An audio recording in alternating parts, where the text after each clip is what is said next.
বাংলাদেশ বিনিয়োগ উন্নয়ন কর্তৃপক্ষের বিডা নির্বাহী চেয়ারম্যান হিসেবে দায়িত্ব পালন করেছেন আশিক চৌধুরী। কর্মকর্তা উপস্থাপনা শৈলী ও যোগ্যতার প্রমাণ দিয়ে তিনি ইতোমধ্যে মানুষের মন জয় করেছেন। বুধবার 9 এপ্রিল বিনিয়োগ সম্মেলনের উদ্বোধনী অনুষ্ঠান তিনি একটি প্রেজেন্টেশন দিয়েছেন। তথ্যবহুল ও সাবলীল ভাষায় দেশের সম্ভাবনাময়ী খাতগুলো তুলে ধরার সেই ভিডিও ইতোমধ্যে সোশ্যাল মিডিয়ার মাধ্যমে ভাইরাল হয়েছে।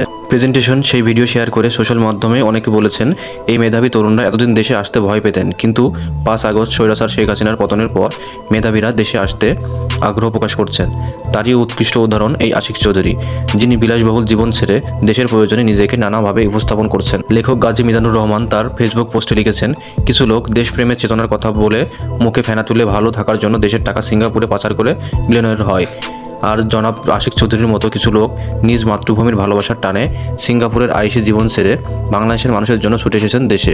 এখানে চেতনার ফেনে তোলা আর প্রকৃত দেশপ্রেমিকদের মধ্যে মূল পার্থক্য। এভাবে অনেকেই আশিক চৌধুরীর প্রশংসা করে ফেসবুকে স্ট্যাটাস দিচ্ছেন। আর যতই দিন যাচ্ছে ততই আশিক চৌধুরী এতদিন কোথায় ছিলেন, কি করতেন, এবং প্রশ্ন এখন সর্বত্র। যতটুকু জানা গেছে, আশিক চৌধুরী পেশায় ব্যাংকার। সিঙ্গাপুরে বহুজাতিক the Hong Kong and Shanghai banking কর্পোরেশনের HSBC রিয়েল অ্যাসেট ফাইন্যান্স বিভাগের সহযোগী পরিচালক হিসেবে কর্মরত ছিলেন। কিন্তু প্রধান উপদেষ্টার একটি ফোন কলে তিনি বাংলাদেশ বিনিয়োগ উন্নয়ন কর্তৃপক্ষের দায়িত্ব নিয়েছেন। গত বছরের 12 সেপ্টেম্বর জনপ্রশাসন মন্ত্রণালয়ের চুক্তি ও বৈদেশিক নিয়োগ শাখার উপসচিব ATM শরীফুল আলম স্বাক্ষরিত একটি প্রজ্ঞাপনে আশিক চৌধুরীকে অন্যান্য প্রতিষ্ঠান ও সংগঠনের সঙ্গে কর্মসম্পর্ক পরিত্যাগের শর্তে সিনিয়র সচিব পদমর্যাদায় বিডার নির্বাহী চেয়ারম্যান পদে নিয়োগ দেওয়া হয়।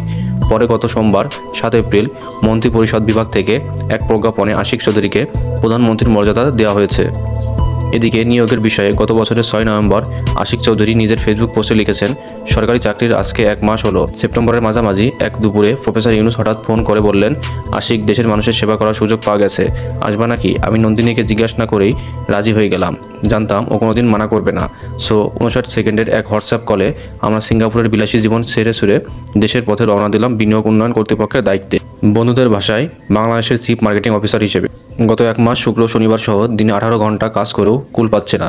প্রায় 250 CEO ব্যবসায়ীদের সঙ্গে কথা বলে বোঝার চেষ্টা করছি তাদের সমস্যাগুলো কোথায় আর কি করে তার সমাধান করতে পারি, নতুন ইনভেস্টমেন্ট কিভাবে আনতে পারি।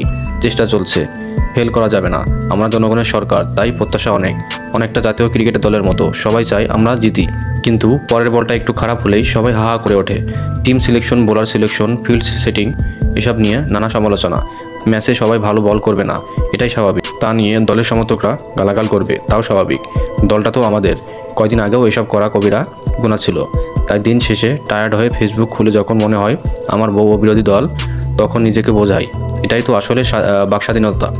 হোক না সমালোচনা, আমরা ভুল করব, তারপর শুধরাবো। আমাদের দেশটা আস্তে আস্তে ঠিক রাস্তায় হাঁটবে। জানা গেছে, চাঁদপুরে বাড়ি হলেও বাবার চাকরির সুবাদে আশিকের বেড়ে ওঠা যশোরে। স্কুল কলেজের পাঠ চুকিয়েছেন সিলেট ক্যাডেট কলেজে। HSC পাশ করে ভর্তি হন ঢাকা বিশ্ববিদ্যালয়ের ব্যবসায় প্রশাসন ইনস্টিটিউট IBA। 2000 স্নাতক শেষেই যোগ দেন দেশের বেসরকারি একটি আর্থিক প্রতিষ্ঠানে। ছুটি ছাটাই ছুটে যেতেন রোমাঞ্চের টানে। 2011 সাল পর্যন্ত এই প্রতিষ্ঠানে চাকরি করেছেন। তারপর পড়তে যান যুক্তরাজ্যে। তখন থেকে সেখানেই তিনি নিজেকে নতুনভাবে গড়েছেন।